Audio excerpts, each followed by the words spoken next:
Today we're decorating the Honeyglow Woods, specifically the Drowsybloom Acres and the Nectar Apiary. My goal for this build was to build a biome for my player house, as well as the stalls and my honey box farms. I also wanted somewhere to put Scrooge's store. I kind of wanted to make like a town core build within the scope of Honeyglow Woods. The other build will be the Drowsybloom Acres, which will be for Winnie the Pooh and Tigger's house, as well as some farms and things like that.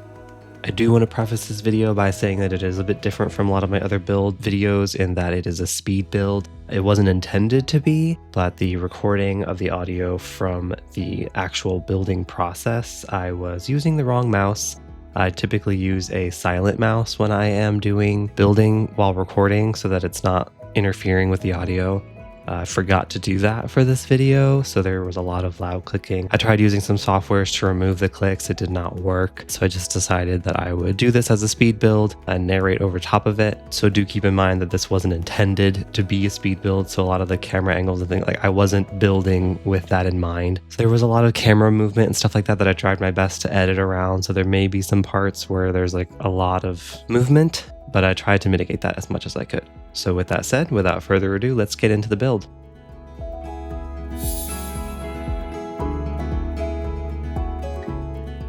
So the main thing that I wanted in the Nectar Apiary was this beekeeper house, and I wanted to put all of my honey box farms around this. I initially was going to use this stone fencing because I wanted to go town core with this build, but it's so bright yellow that I just felt like it clashed with the flowers themselves. So I did end up going with the wooden fencing, and then I'm just blocking out all the places where I'm going to be putting the multiple boxes. So I wanted to have as many as I could here to maximize the amount of honey that I can get from this biome. And now I'm just going through and putting the flowers in. I do go through quite a process of designing the look of these flower arrangements because they're part of the build, so I want them to feel pretty and aesthetic regardless of the fact that they're functional. So I did like mess around with a couple different options and variations of different color patterns to put together. Currently, I'm working with the green and pink luminescent flowers, which are probably my favorite flowers in the game. The others probably being the eternal poppies on the other side.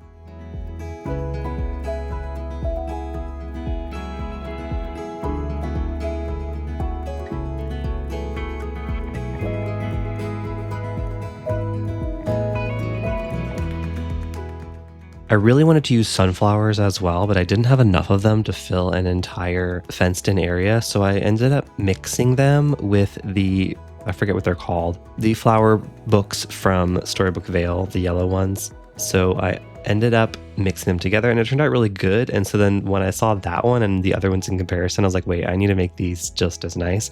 So I did end up alternating the colors of the eternal poppies between the crimson and the orange ones, just to give it some dimension because I felt like they were lacking compared to the sunflower one. So I ended up doing this for the eternal poppies, which I really ended up liking. It's very Winnie the Pooh color scheme.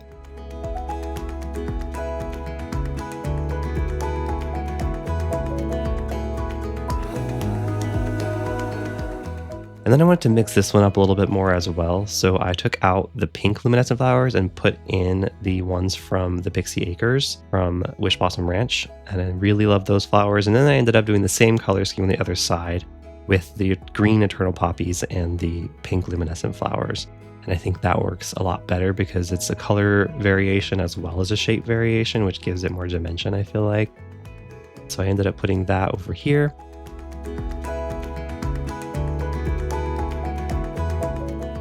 And then I went back in and nitpicked the rotation of the books. Now I'm going to be blocking out the other side of the farms because I wanted to do 3 on each side. So I'm using the flower patches to kind of block in those things. This beekeeper house, the footprint on this thing is enormous. So it is pretty difficult to build around, but I did end up finding a spot that worked. And now I'm going in with these red and white flowers, which I think work really well together. These are the white flowers from, I believe, the Peaceful Meadow. They do have a small footprint, just like all these other ones, so they worked really well. And then, of course, the cacti from the Glittering Dunes.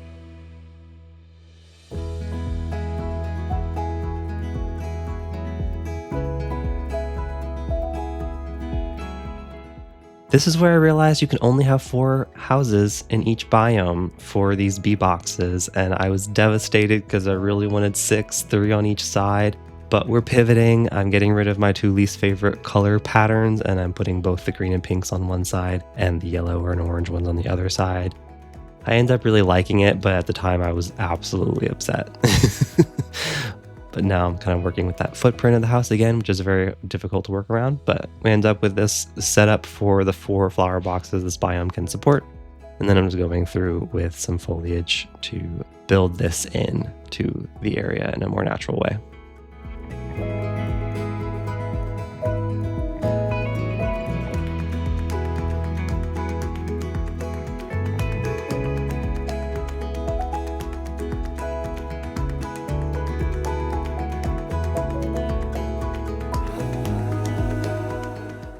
Now I'm going in with Scrooge's store. This is going to be kind of one of the other main focuses of this biome. So I kind of put his store in there. The trees attached to that pond that they gave us matches his store exactly. So I put those next to each other. And then I tried to find another tree by itself that fit, and there wasn't one. So I just put another yellowish tree over there. Now I'm going in with the pathing. I always use the sand pathing when I'm blocking out in places that have difficultly colored terrain like this one does, just so I can see better what I'm doing. And then I go back in later and switch it over to whatever path I was going to use.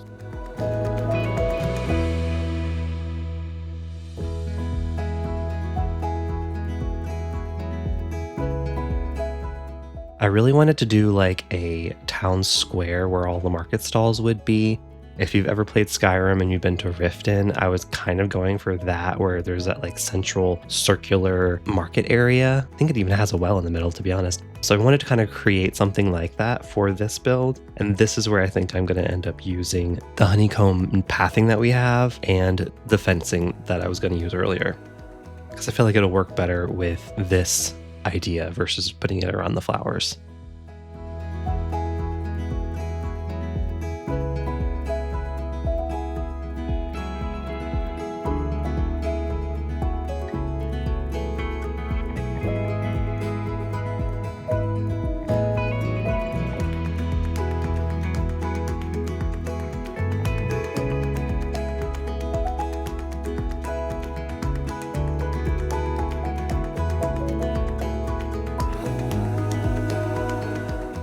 I put out all my stalls. I decided Beast Stall didn't really go with this part of the build because it just doesn't look like a market stall. So I did end up putting Mulan Stall in here, even though it's not a very useful stall.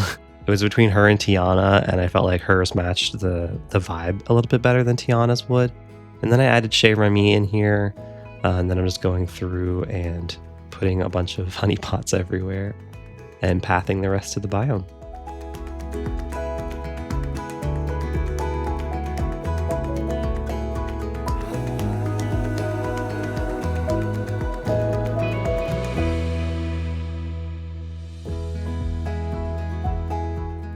I did not love the way that Chez Remy's doesn't blend into the grass here. It only works in Drowsybloom Acres for some reason, but I decided to keep going with it because I did really want it in this biome. Hopefully that they'll fix this eventually, but for now it's kind of hidden as well as it could be. We'll see if they fix it. But this is the fencing I kind of wanted to use in this area. I have the ancient pathing down for now just to like kind of see color scheme wise a better view. I do plan on switching this over to the honeycomb pathing. I also don't love the way that fences work on diagonals in this game. Like, they don't connect. And especially this one, it's much more noticeable than on a lot of other fences just because it's this very thick square end piece. So I did end up only doing it on certain places and leaving gaps just to like make it work better with the corners.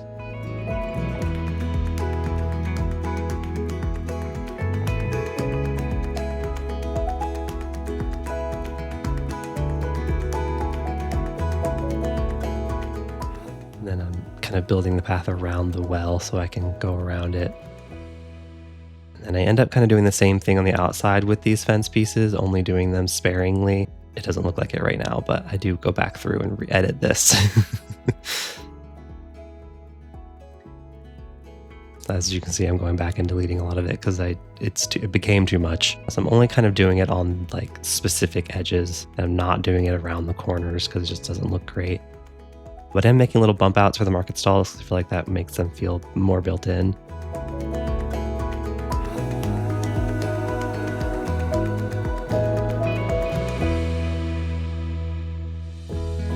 I love this new fountain honey pot piece. It feels very town core to me, so I did want to include it in this build over the other ones. And then these acorn lamps are potentially one of my favorite lighting things in the game. Like, these are so cute. So I used a lot of them, maybe too much, but I don't care. I love them so much.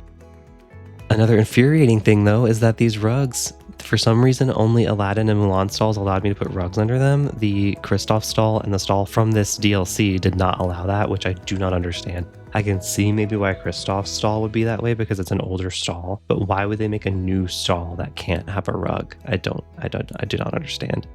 I was a bit mad about that, but I ended up just leaving them on the north side, and the south side just doesn't have rugs.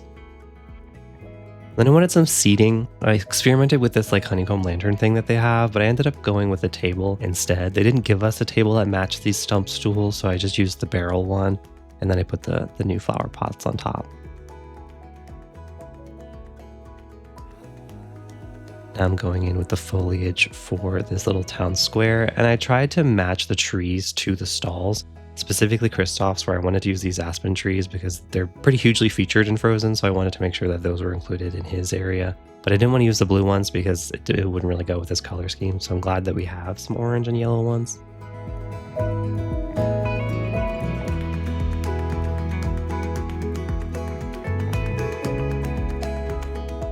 And then of course it got foggy and I couldn't see anything, so I'm replacing this path with gravel just so I can see. When it gets foggy here, it becomes very difficult to see.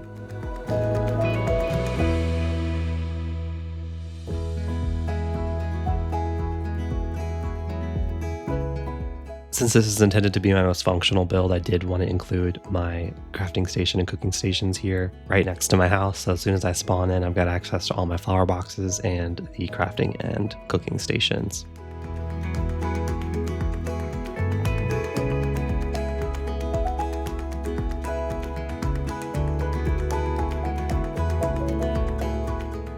I'm using a lot of these leaf rugs. I feel like they just go really well with this aesthetic of the Honeyglow Woods and 100 Acre Woods. Potentially I'm overusing them, but same thing as the acorn lamps. I just like them so much that I'm okay with that. I'm choosing the rocks now. I pretty much always end up going with the Dazzle Beach rocks for builds like this because they are such a neutral tan color that they kind of blend pretty well with pathing when you're trying to do a natural build. And then I'm going with a lot of the new foliage to line the path as well.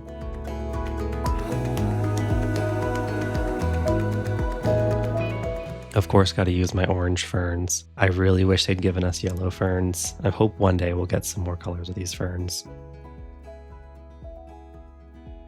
And then this is the path I decided and ultimately to go with, this rock path, because I feel like it matched the gray parts of the honeycomb pathing, but I didn't want to use the honeycomb pathing throughout the whole build because it is a little bit busy. So I used this for the outer parts of the build and only used the honeycomb in the center. And then I'm going through with these flowers. These are the only flowers in the game that can be placed on pathing. I don't know why. Like the other flowers from Wish Blossom can't. It's just these. So I'm not sure if that's a glitch or what, but I'm using that to my advantage and letting them line the path. And I use the Honeyglow potion on them so they're kind of not as pink because now they kind of match the build a little bit better. And they can go on the path, so it really helps with lining pathing. After this build was complete, I did go back through though and change out the pink flowers with the yellow versions of them because I thought that these would stay glowing until they dried out, but every time I log back in, they're not glowing anymore. So I don't know if that's true or if they just are drying out when I'm not online. Like I don't know, but because they were pink when they weren't lit, it didn't really match to super well. So I did switch them out with the yellow ones so that when they're not glowing, they still match the build.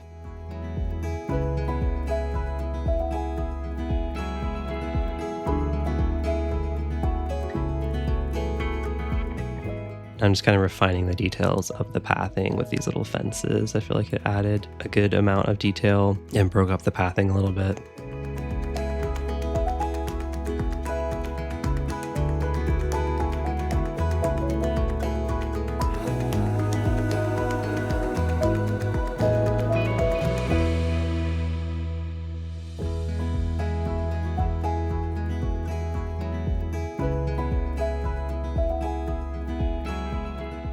The footprints of the new trees are so enormous. It was pretty hard to use them in a lot of my builds because they just don't fit very nicely into small spaces. So you do kind of have to build around them or just leave a lot of space for trees, which is kind of what I ended up doing in the Drowsybloom Acres, just leaving a lot of space for trees just because I knew I wanted to use them, but I knew they were huge.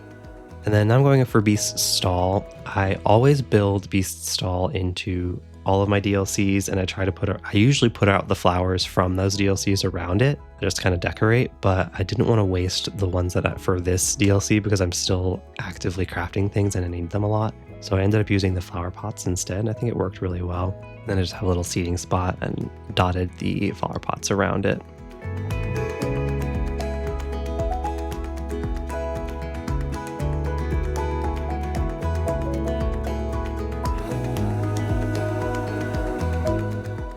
I think the only DLC that I don't have Beast's Stall fully set up in is Wish Blossom Ranch, just because I haven't decorated anything in Wish Blossom Ranch yet.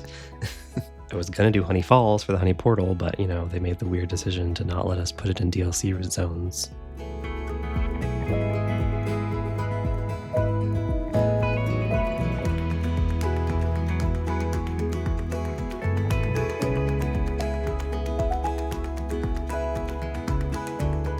I love these new benches. So I have them a little spread out around the build, some by the Ever Oak tree and some by the water, just as a little seating area.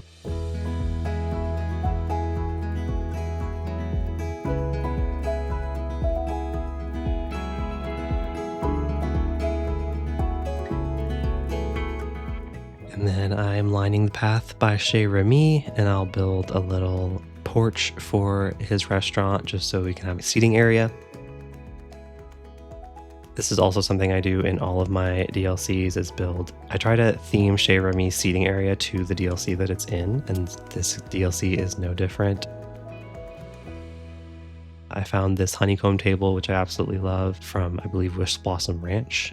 I also have the patchwork table from this DLC on there as well eventually, but I got distracted by the path again. See how they're pink now? I haven't even finished the build and they've already stopped glowing. It never dried out because I never had to water them, but I don't know. It's weird.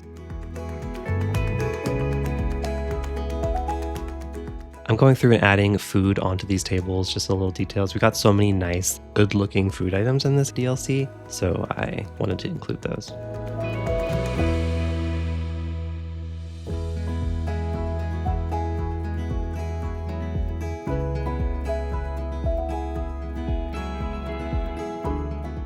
This should be about it for the Nectar Apiary, and then we will move on to the Drowsybloom Acres, which might be one of my favorite builds I've ever done, so stay around for that.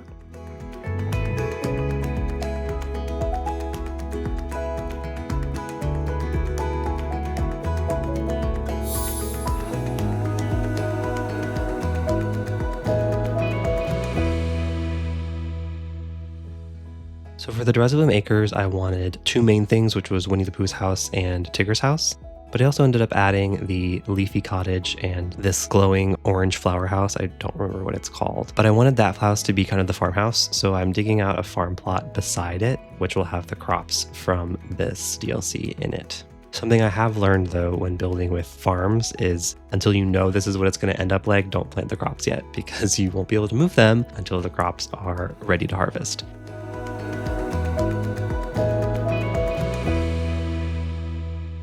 I also added the chestnut trees over here as well.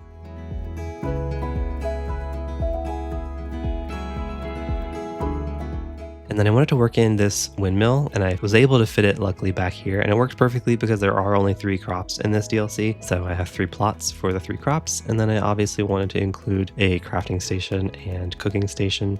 So I'm putting those with the chestnut trees and creating a little bit of a patio for those. And then this is the honey box for this area. I wanted it to represent Tigger and Pooh since they're the ones living here, so it is orange and yellow. And then I just make my presets, duplicate, and drop in. I did end up having to go find more of these yellow daisies because I didn't have enough. So I had them decorating Mickey's yard in the Peaceful Meadow, but I stole them from him so I could use them. Now I'm swatching the paths that I might use for this biome. I do end up choosing the Sunlit Plateau pathing. I think it just goes really well with the colors of this DLC. There was a lot of pathing required for this area because there were so many entrances to the biome, as well as the different houses that all needed pathing to them. But pathing became very intense, more so than it has in the past, just kind of getting everything lined out.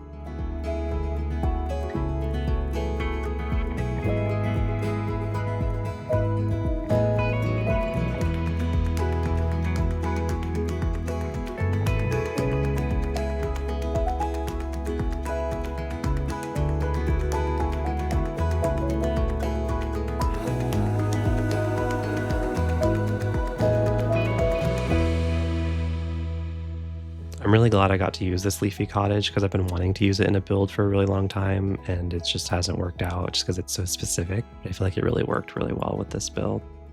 I definitely wanted to use the Winnie the Pooh tree as kind of a focal centerpiece of the whole biome.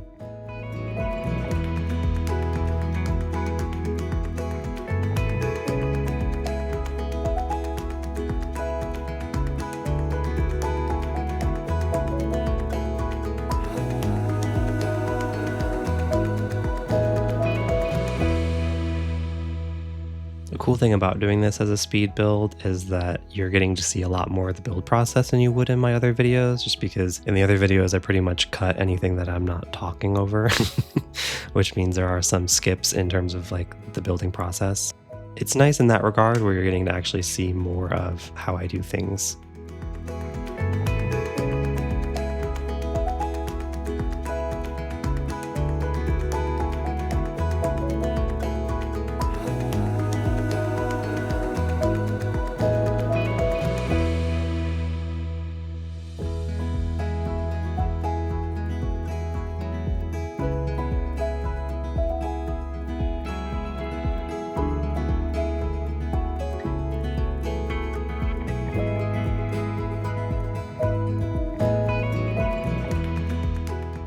Now I'm finally planting the crops so that those can get growing for the build.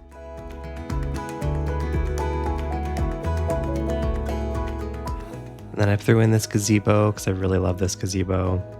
Of course, it needs a little path leading up to it.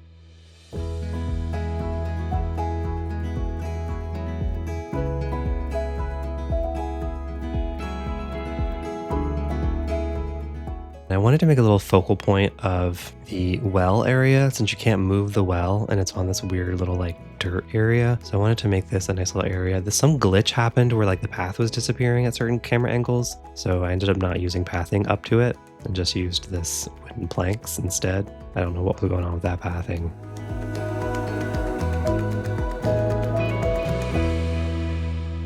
Throwing down honey pots everywhere because I feel like why wouldn't you? And then just putting some trees around it to kind of, I want everything to feel like it's in like a forest.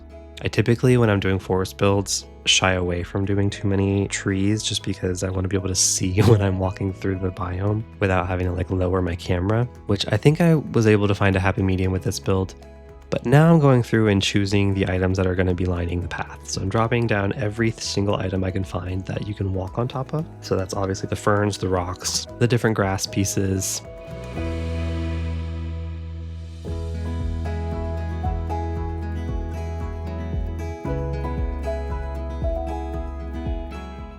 But I'm kind of, again, deciding between Sunlit Plateau and Plaza Rocks. Ended up going with Plaza Rocks, but I'm using the Sunlit Plateau grass all over the biome just because I feel like it goes so well. But I end up using all three different colors of the grass because all three kind of fit pretty well with this build.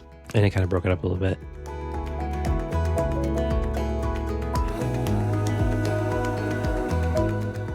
The nice thing about the Sunlit Plateau grass is that it comes in three different versions. One of them is like has this rock stuff in it, one's the yellow grass, and then one is like this little tiny little puff of grass that I end up going in with later.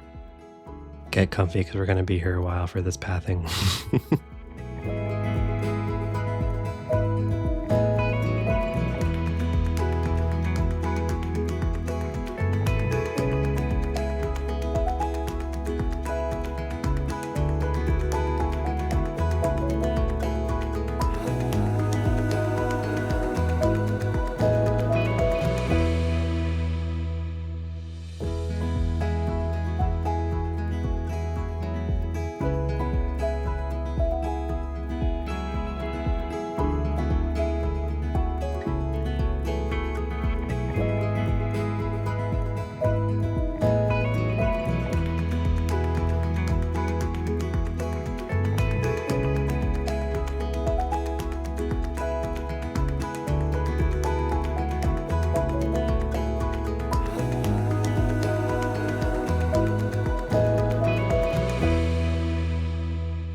The cool thing about essentially doing this as a time lapse is you are kind of seeing over time as it starts to feel like the path is more built in than it started out looking.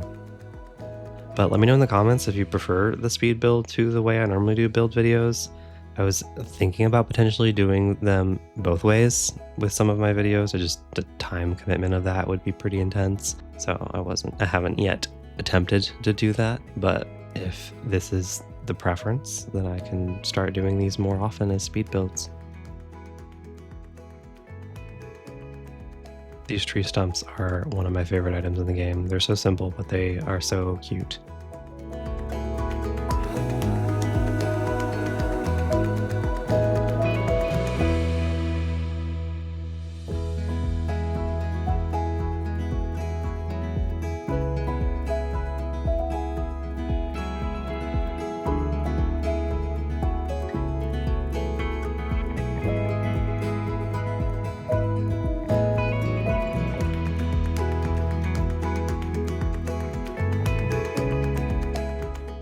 I'm using these little tiny pieces of grass from the Sunlit Plateau. I don't end up loving them just because from certain angles they're very two-dimensional.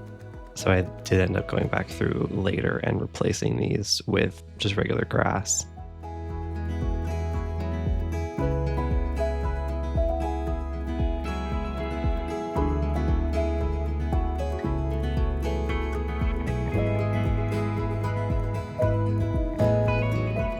These rocks are usually the last thing that I do pathing wise, just because they are pretty, like, you can't walk over them, so they need to be kind of used sparingly. In my original build, when I first started trying to do curved pathing, I would line the entire path with these rocks, and it's certainly interesting. I still have a lot of biomes in my main valley that are still lined that way, just because I haven't redone them yet. As I started doing things more, I realized the ability to walk over these is very important. So I use the things that you can't walk through as sparingly as possible.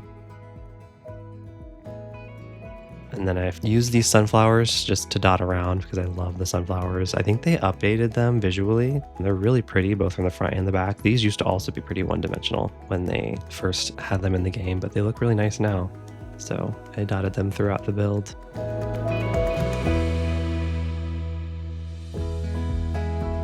And then, of course, the acorn lanterns. Gotta go everywhere. I think I had like 36 of these crafted, and I used all of them and still didn't feel like I had enough.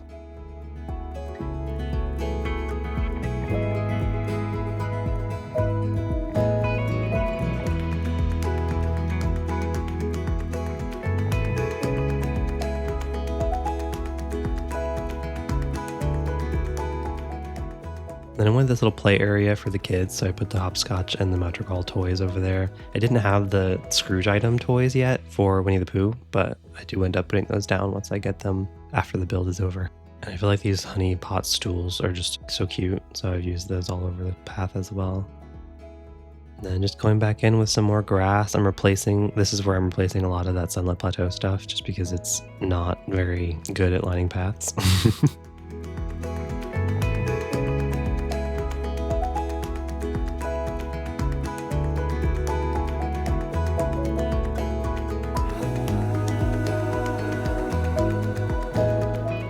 This grass is really good for path lining because it really blends the path into the actual grass pretty well.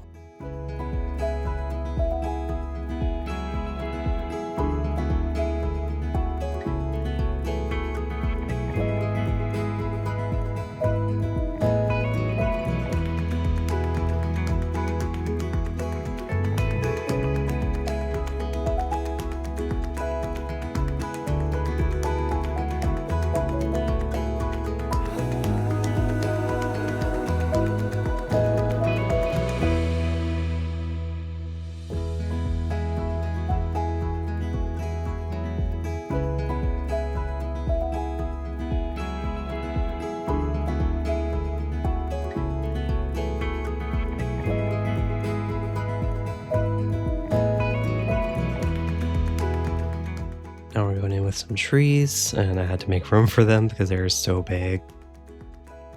I had to move over the Adventures of Winnie the Pooh tree to fit some trees in with there. but I ended up being able to use one of these preset display ones for the trees, which was really nice. Now I'm going in with some orange trees for Tigger. I tried to make his whole area pretty orange, just to kind of signify that this was his area, because it's a little hard to tell from the ground that this is his house. And so I wanted to make that pretty clear. And I've got his little barrel and dresser.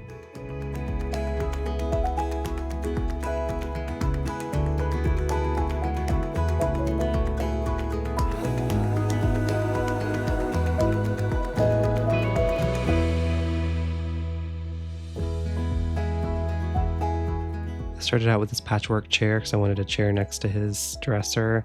I do discover later that he actually has his own chair. It's that like green armchair. For some reason I thought it was a Goofy item, but apparently it's a Tigger item, so I ended up swapping that out later.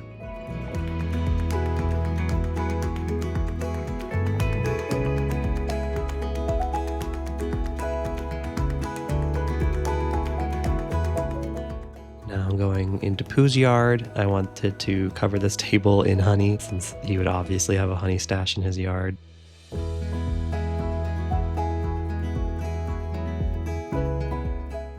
His mirror out there as well. After this build is over, so unfortunately you won't get to see it, but I did go back in and add more honey to this because I ended up, I didn't have a lot of the Scrooge items because for some reason when this DLC first came out, like it was not giving me a lot of their new items. So I ended up getting a lot of them after this build was done. So I did go back in and add some things to like flesh out the details a little bit. I found this orange flower table that I wanted to include because it's orange.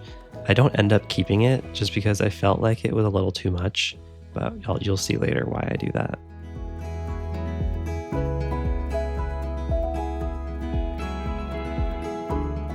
Then I'm putting the patchwork chair with the patchwork picnic table, some honey pots, of course.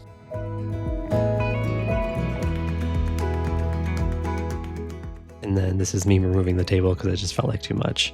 And then I added this little drawing area and some other details around. I put rugs in front of everybody's homes. There's just a lot of jumping around happening right here because I was adding details everywhere. I wanted the little kids area to have like a little table for gaming because I feel like they would gather here and play board games together. And then there's another table over here for tea and honey to hang out.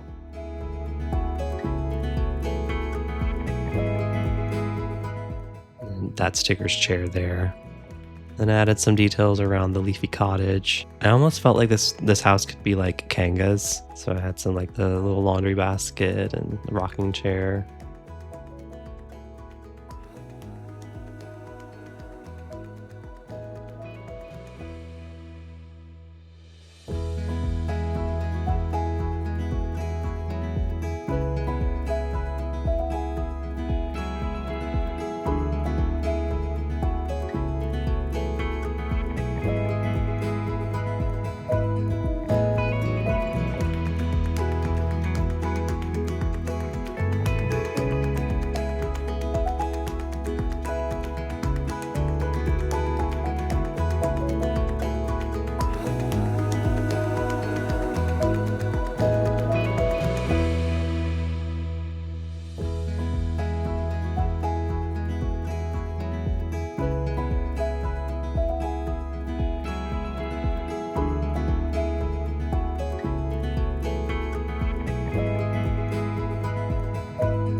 And that's all for today's video. I hope you enjoyed this kind of new version of my builds. I don't plan on doing them like this very frequently, but if you did enjoy this format, please let me know in the comments. Maybe I can do more of these, kind of alternate depending. I hope everyone's excited for the Wreck-It Ralph update coming next week. Even if you're not excited for Ralph himself, there is a lot of cool quality of life stuff coming with this update. So I'll definitely be putting out some videos kind of helping you through the new process of friendship, since I did put out one recently about hangout bonuses that is kind of being updated a little bit. So I will probably be coming out with a video to help explain that. If you did enjoy this video, please give a like and subscribe. I'm just a very small channel trying to grow. I post videos every week, either on Sundays or Mondays, and I try to alternate between build and non-build videos just to give some variety. So if that's something you like, please stick around. And thanks for watching, and see you next time.